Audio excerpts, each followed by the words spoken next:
ও মালিক,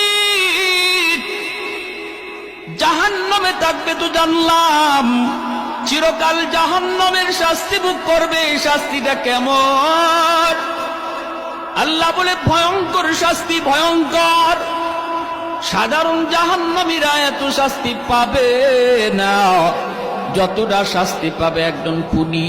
জাহান্নামের ভিতরে সে এতটাই কষ্টে থাকবে।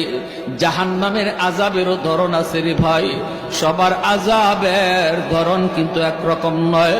আল্লাহ বলেন, দুনিয়াতে যারা ইচ্ছাকৃত কেউ কাউকে খুন করলো, জাহান্নামের ভিতরে তার আযাবটা হবে সবচেয়ে বেশি যন্ত্রণাদায়ক।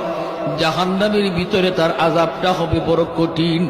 এজন্য ভাই একটু খেয়াল করে শুনো রে আল্লাহর গোলাম, মায়ার নবী বলেন, হাসরের মাঠে আল্লাহ আদালত নিয়ে যখন বসবে, বিচার কাজ আল্লাহ শুরু করবে। সর্বপ্রথম আল্লাহর আদালতে বিচার শুরু হবে খুনের মামলা দিয়া।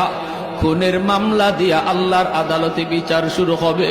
যেই মানুষটা মারা গেল, যে যার তারে খুন করলো,